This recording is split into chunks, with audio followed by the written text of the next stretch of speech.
Witches and Other Night Fears, written by Charles Lamb, from Elia and the Last Essays of Elia.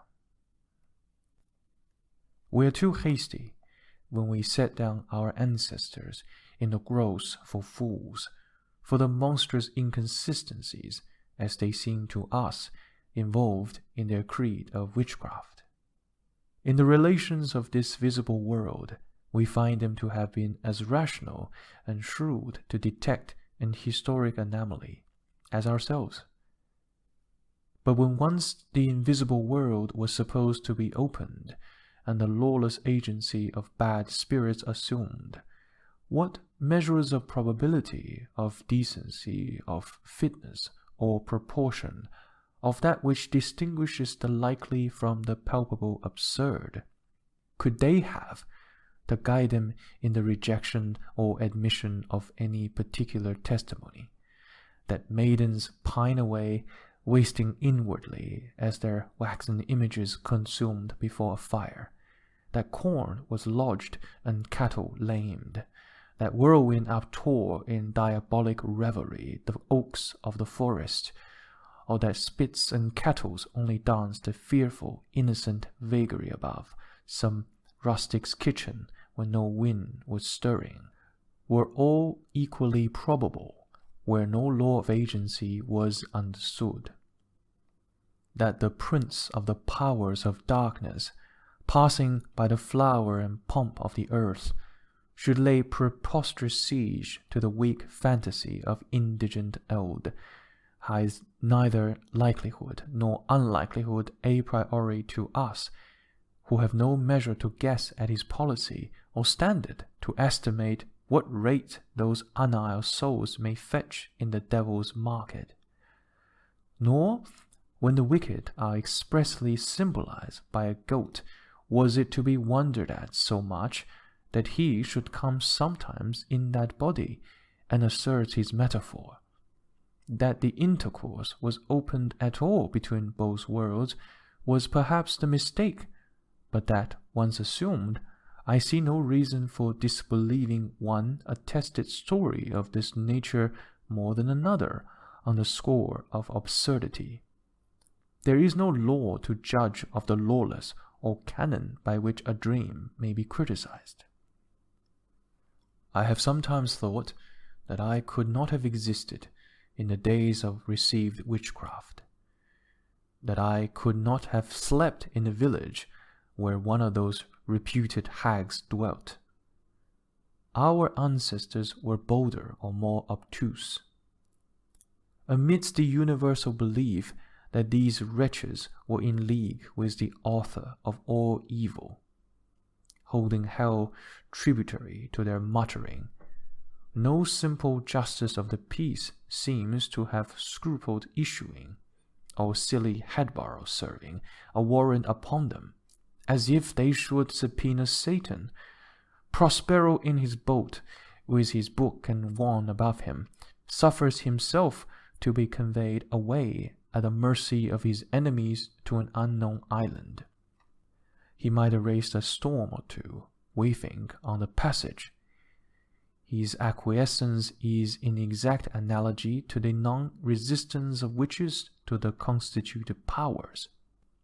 What stops the fiend in Spenser from tearing Guyon to pieces, or who had made it a condition of his prey that Guyon must take assay of the glorious bait, we have no guess. We do not know the laws of that country. From my childhood I was extremely inquisitive about witches and witch stories. My maid and more legendary aunt supplied me with good store, but I shall mention the accident which directed my curiosity originally into this channel. In my father's book closet, the History of the Bible by Stackhouse occupied a distinguished station. The picture with which it abounds, one of the Ark in particular, and another of Solomon's Temple, delineated with all the fidelity of ocular measurement, as if the artist had been upon the spot, attracted my childish attention. There was a picture, too, of the witch raising up Samuel, which I wish that I had never seen. We shall come to that hereafter. Stackhouse is in 2 huge tomes, and there was a pleasure in removing folios of that magnitude, which, with infinite straining, was as much as I could manage from the situation which they occupied upon an upper shelf. I have not met with the work from that time to this, but I remember it consisted of Old Testament stories, orderly set down, with the objections appended to each story, and the solution of the objection regularly tacked to that. The objection was a summary of whatever difficulties had been opposed to the credibility of the history by the shrewdness of ancient or modern infidelity, drawn up with an almost complimentary excess of candor. The solution was brief, modest, and satisfactory. The bane and antidotes were both before you. To doubt so put and so quashed, there seemed to be an end forever. The dragon lay dead for the foot of the veriest babe to trample on. But, like as was rather feared than realized from that slain monster in Spenser, from the womb of those crushed errors young dragonettes would creep, exceeding the prowess of so tender a Saint George as myself to vanquish. The habit of expecting objection to every passage set me upon starting more objections, for the glory of finding a solution of my own for them. I became staggered and perplexed, a skeptic in long coats. The pretty Bible stories which I had read or heard read in church lost their purity and sincerity of impression, and were turned into so many historic or chronologic theses to be defended against whatever impugners. I was not to disbelieve them, but the next thing to that, I was to be quite sure that some one or other would or had disbelieved them. Next to making a child an infidel, is the letting him know that there are infidels at all. Credulity is the man's weakness, but the child's strength. Oh, how ugly sound scriptural doubts from the mouth of a babe and a suckling! I should have lost myself in these mazes, and have pined away, I think, with such unfit sustenance as these husks afforded, but for a fortunate piece of ill fortune which about this time befell me. Turning over the picture of the ark with too much haste, I unhappily made a breach in its ingenious fabric, driving my inconsiderate fingers right through the 2 larger quadrupeds, the elephant and the camel, that stare, as well they might, out of the 2 last windows next the steerage in that unique piece of naval architecture. Stackhouse was henceforth locked up, and became an interdicted treasure. With the book, the objections and solutions gradually cleared out of my head, and have seldom returned since in any force to trouble me. But there was one impression which I had imbibed from Stackhouse, which no lock or bar could shut out, and which was destined to try my childish nerves rather more seriously, that detestable picture. I was dreadfully alive to nervous terrors. The night-time solitude and the dark were my hell. The sufferings I endured in this nature would justify the expression. I never laid my head on my pillow, I suppose, from the 4th to the 7th or 8th year of my life. so far as memory served in things so long ago, without an assurance which realized its own prophecy of seeing some frightful spectre. Be old Stackhouse then acquitted in part, if I say, that to his picture of the witch rising up Samuel, or that old man covered with a mantle, I owe, not my midnight terror, the hell of my infancy, but the shape and manner of their visitation. It was he who dressed up for me a hag that nightly sate upon my pillow, a sure bedfellow, when my aunt or my maid was far from me. All day long, while the book was permitted me, I dreamed waking over his delineation, and at night, if I may use so bold an expression, awoke into sleep, and found the vision true. I durst not, even in the daylight, once into the chamber where I slept, without my face turned to the window, aversely from the bed where my witch-ridden pillow was. Parents do not know what they do when they leave tender babes alone to go to sleep in the dark. The feeling above for a friendly arm, the hope for a familiar voice, when they wake screaming and find none to soothe them. What a terrible shaking it is to their poor nerves. The keeping them up till midnight, through candlelight, and the unwholesome hours, as they are called, would, I am satisfied, in the medical point of view, prove the better caution. That detestable picture, as I have said, gave the fashion to my dreams, if dreams they were, for the scene of them was invariably the room in which I lay.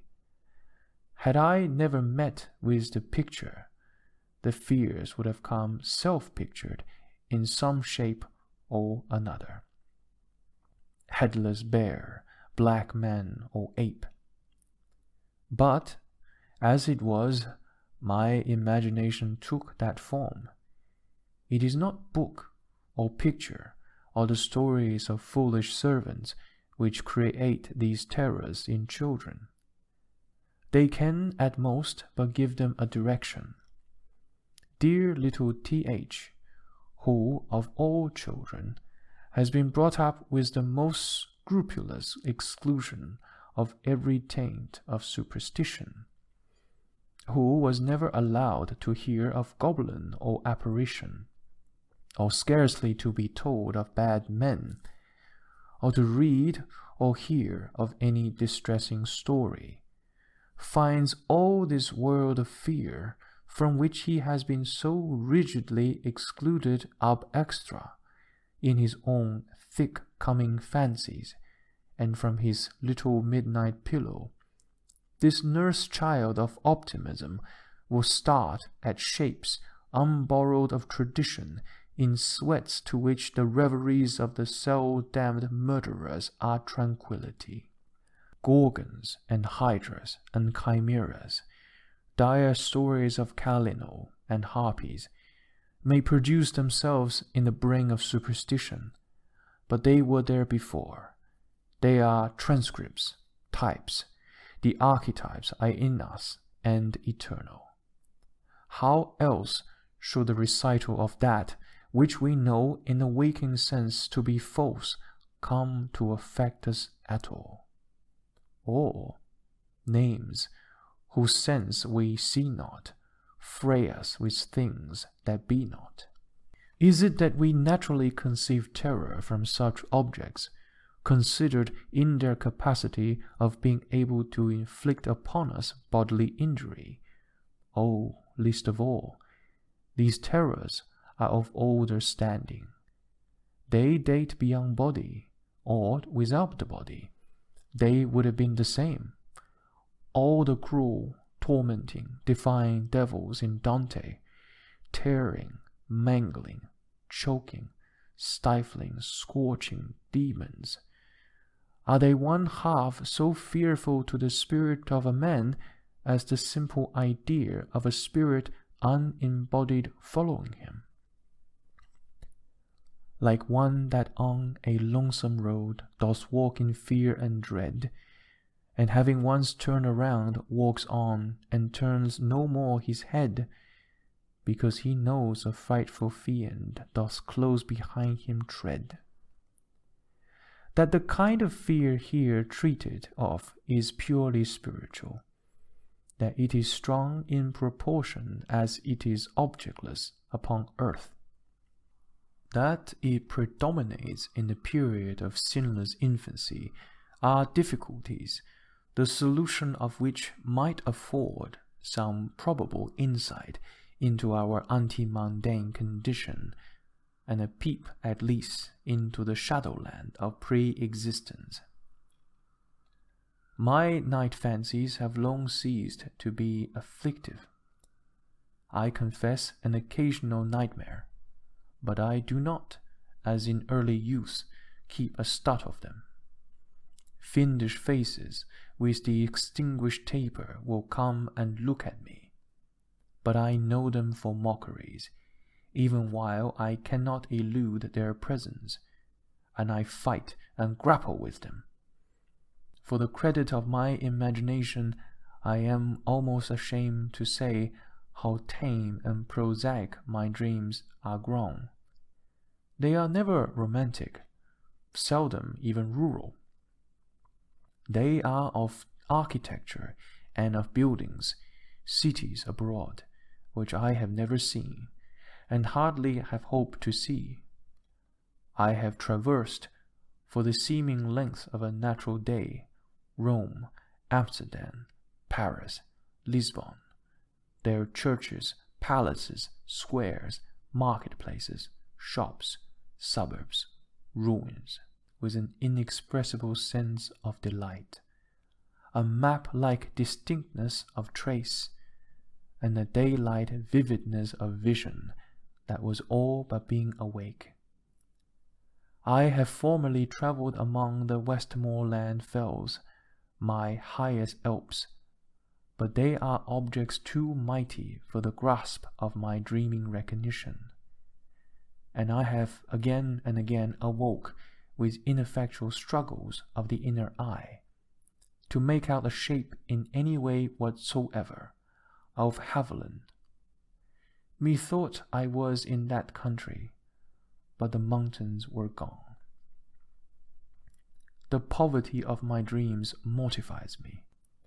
There is Coleridge, at his will can conjure up icy domes and pleasure houses for Kubla Khan, an Abyssinian maze and songs of Abara and caverns, where Elf the sacred river runs, to solace his nightly solitude, when I cannot master a fiddle. Barry Cornwall has his tritons and his nereids gambling before him in nocturnal visions, and proclaiming sons born to Neptune, when my stretch of imaginative activity can hardly, in the night season, raise up the ghost of a fishwife. To set my failures in somewhat a mortifying light, it was after reading the noble dream of this poet that my fancy ran strong upon these marine spectra, and the poor plastic power, such as it is, within me set to work, to humour my folly in a sort of dream that very night. Methought I was upon the ocean billows at some sea nuptials, riding and mounted high, with the customary train sounding their conches before me. I myself, you may be sure, the leading god, and jollily we went careering over the main, till just where Ino Leucothea should have greeted me, I think it was Ino, with a wide embrace, the billows gradually subsiding, fell from a sea roughness to a sea calm, and thence to a river motion, and that river, as happens in the familiarization of dreams, was no other than the gentle Thames, which landed me, in the wafture of a placid wave or two, alone, safe, and inglorious, somewhere at the foot of Lambeth Palace. The degree of the soul's creativeness in sleep might furnish no whimsical criterion of the quantum of poetic faculty resident in the same soul waking. An old gentleman, a friend of mine, and a humorist, used to carry this notion so far that when he saw any stripling of his acquaintance ambitious of becoming a poet, his first question would be, "Young man, what sort of dreams have you?" I have so much faith in my old friend's theory that when I feel that idle vein returning upon me, I presently subside into my proper element of prose, remembering those eluding nereids, and that inauspicious inland landing.